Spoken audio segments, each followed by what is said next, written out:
Das große persönliche und geistige Treffen der alten Streiter und Kampfgenossen. Und vielleicht hat mancher unter ihnen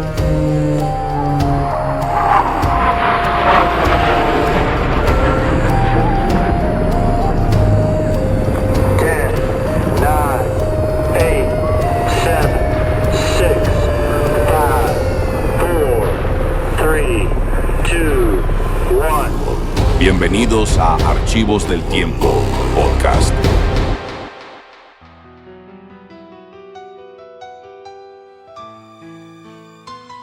¿Fue Emily Dickinson realmente una mujer aislada o una mente adelantada a su tiempo? ¿Qué secretos y emociones escondían sus poemas sobre la vida y la muerte? Hoy exploramos el universo íntimo de una de las voces más influyentes de la literatura. A veces tenemos esta imagen de que la genialidad creativa es una especie de chispa que surge en medio del caos, como en un café abarrotado en París o en una trinchera militar, ¿no? Claro, la típica idea romántica del artista que tiene que sufrir el mundo para poder escribir sobre él. Exacto. Nos gusta creer que para escribir reflexiones profundas hay que estar chocando con la multitud a diario. Pero luego giras la mirada hacia Nueva Inglaterra en pleno siglo XIX y te topas con una puerta de madera cerrada con llave. La famosa puerta de Emily Dickinson. Sí, esa misma. Y la historia que los libros de texto nos han vendido de ella, esta idea de la solterona, ermitaña, frágil, asustadiza, bueno, resulta que es un mito enorme que los registros históricos y académicos acaban de desarmar por completo. Es fascinante cómo cambia la perspectiva cuando vas a los documentos originales. Totalmente. Así que en nuestra exploración a fondo de hoy, vamos a diseccionar esa delgada línea entre lo que a simple vista parece una fobia social y lo que en verdad es pura ingeniería creativa. Y para armar este rompecabezas, vamos a cruzar información de una pila de fuentes bastante sólidas. Tenemos, por ejemplo, artículos académicos de la revista Copas, estudios detallados de Dialnet y una tesis súper interesante sobre traducción literaria de la Universidad de Granada. Ah, y también registros de archivo, ¿verdad? Sí. Incluso vamos a revisar los obituarios originales del periódico Springfield Republican. Todo este material nos va a dejar ver no solo su relación tan particular con la muerte, sino el drama, o sea, la verdadera telenovela que hubo detrás de la publicación de sus poemas. Un drama que mucha gente no conoce, por cierto. Para nada. Y además, vamos a tocar el debate técnico sobre si su obra es en esencia imposible de traducir. Todo esto entendiendo cómo las normas de género de la época victoriana moldearon su vida y siempre reportando los hechos históricos de la academia de manera imparcial. Me parece perfecto.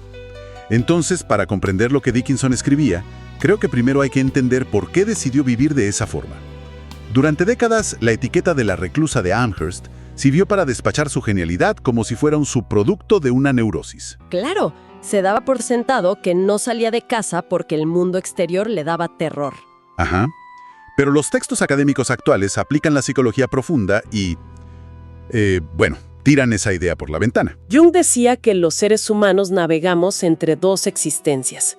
Una es el espíritu de los tiempos, que básicamente son las expectativas sociales, el qué dirán, las convenciones de la época. Y para una mujer victoriana de clase alta eso era un trabajo de tiempo completo. Imagínate. Hacer visitas de cortesía, ir a la iglesia, buscar un buen matrimonio, dominar el chisme del salón. Era agotador. O sea, un consumo de energía tremendo. Exacto. Y la segunda existencia es el espíritu de las profundidades, que es el mundo interior, la exploración del alma. Los estudios sugieren que el encierro de Emily no fue una huida por pánico, sino una retirada estratégica. Ella vio que ese espíritu de los tiempos victorianos era una máquina de tragar energía y decidió apagarla. Para cultivar su espíritu de las profundidades.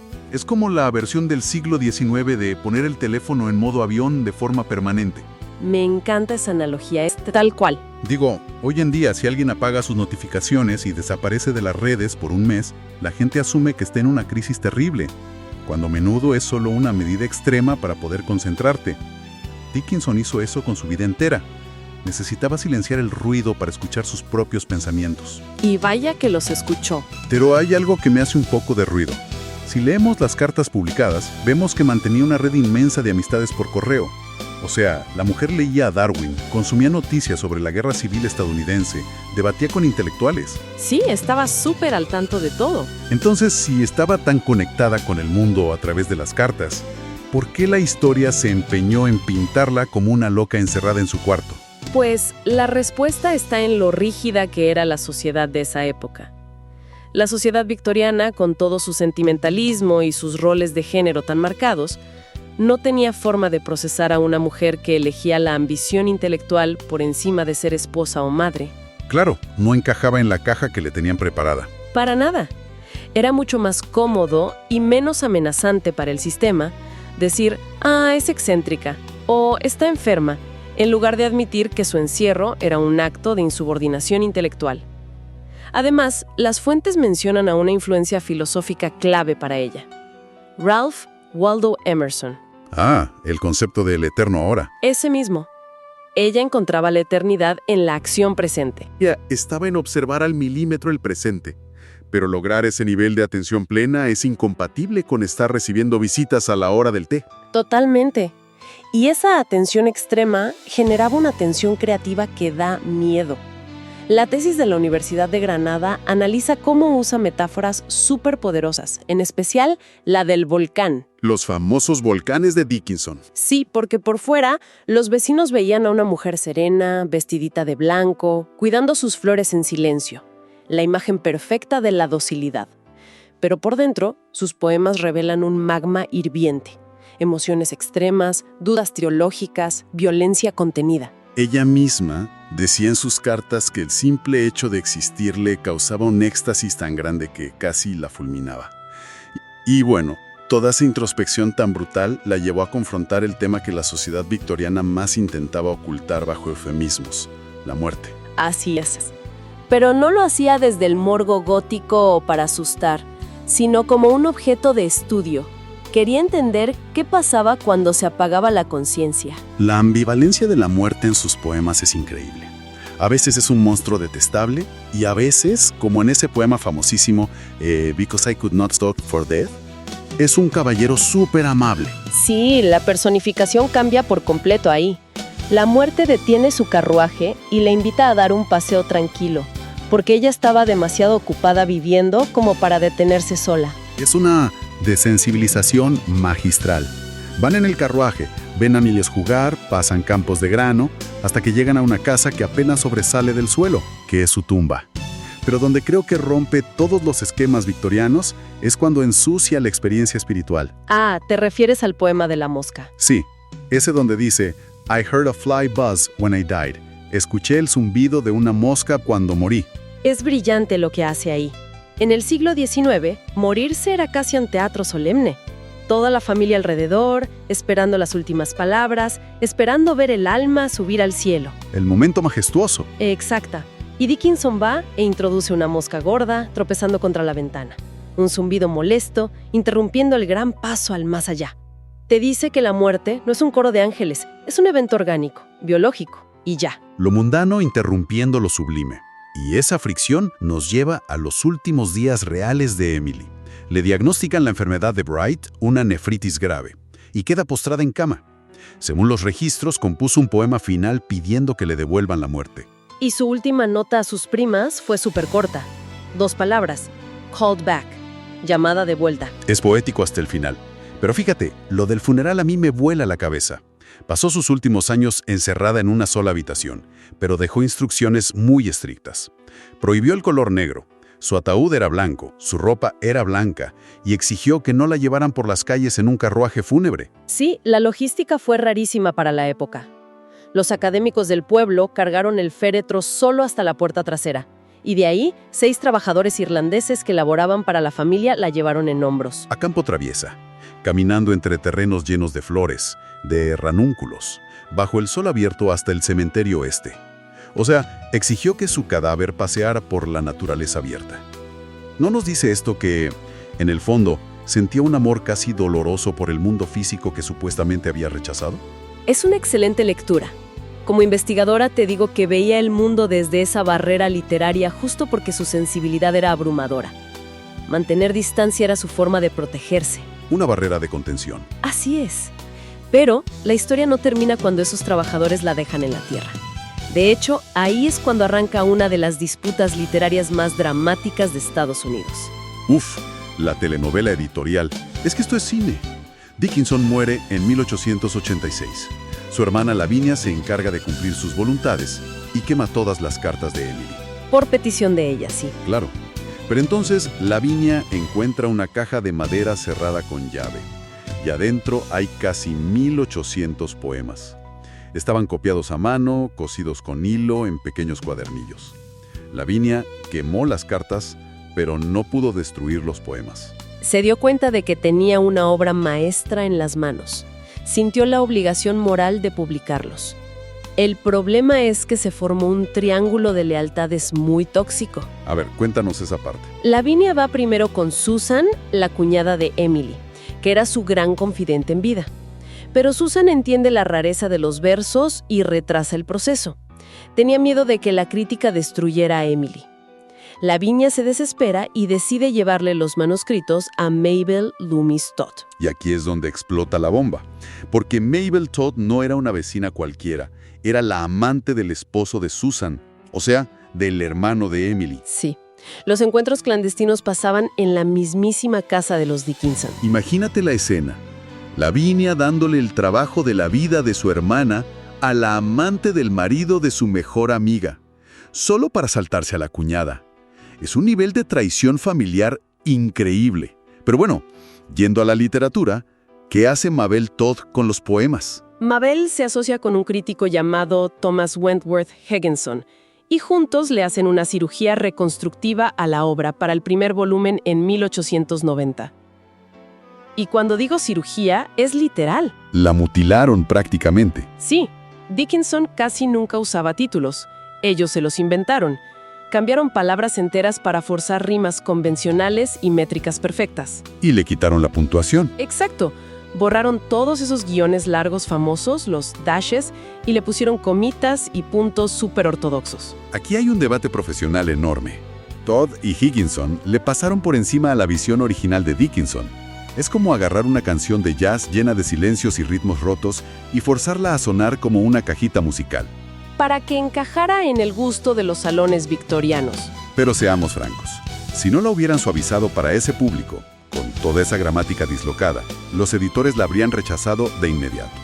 Dirían que no sabía usar los signos de puntuación. Entonces, la pregunta es, ¿fueron unos vándalos literarios o fueron los salvadores de su legado? Es un dilema ético sin una respuesta clara. ¿Mutilaron su código genético poético? Sí, pero lograron que el mundo masivo la leyera. Fue un éxito en ventas. Pero ojo, que la novela no termina ahí. En 1898 hubo un pleito legal por un terreno entre Lavinia y Mabel.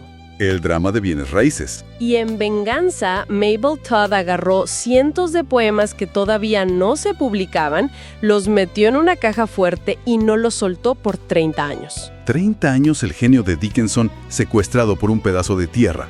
Locos. Tuvieron que pasar décadas para que en 1955 el erudito Thomas H. Johnson agarrara los manuscritos originales y publicara la obra intacta. Le devolvió todas sus aristas, quitó los títulos falsos y restauró los guiones largos. Y esa restauración es lo que nos lleva al problema actual. Esa complejidad gramatical que los primeros editores intentaron borrar es exactamente lo que hoy vuelve a Dickinson a un genio absoluto. Pero, al mismo tiempo, es la peor pesadilla para los traductores. Totalmente. La tesis de Granada aborda este dilema a fondo. Es la poesía intraducible. Tienes que elegir entre conservar el contenido literal o mantener la métrica y las aliteraciones. Con Emily, la forma del poema en la página es el 50% del mensaje. Sus rasgos son inconfundibles. Usaba mayúsculas de la nada en sustantivos comunes. Y los famosos guiones largos. Esos guiones no son simples pausas para respirar. Son fracturas. Imagina que vas leyendo y de pronto chocas contra un guión que te frena en seco. Es una lectura errática. Simula como si el poema estuviera teniendo espasmos o un ataque de pánico. Las fuentes mencionan una teoría de Octavio Paz que dice que para traducir a un poeta tienes que ser poeta. Pero yo difiero un poco. Yo creo que el traductor es más bien un arquitecto. Un arquitecto. A ver, explícame eso. Tienes que desmontar un edificio en un país, empacar los ladrillos y reconstruirlo en un terreno que tiene una fuerza de gravedad distinta. El español y el inglés tienen reglas diferentes. Lograr que los volcanes de Dickinson hagan erupción en español requiere el mismo nivel de genialidad técnica. Es una gran analogía. Tienes que replicar esa ansiedad estructural sin que en español polezca un simple error de tipeo. Y fíjate que esa audacia para desordenar el lenguaje, para mapear estados mentales extremos, fue la chispa para la poesía confesional del siglo XX. Sylvia Plath, Anne Sexton, Elizabeth Bishop. Las herederas directas. Exacto. Todas ellas, al igual que Dickinson, usaron la escritura para explorar la neurosis, la identidad femenina frente a normas patriarcales y la dualidad del yo. Hay una conexión muy directa.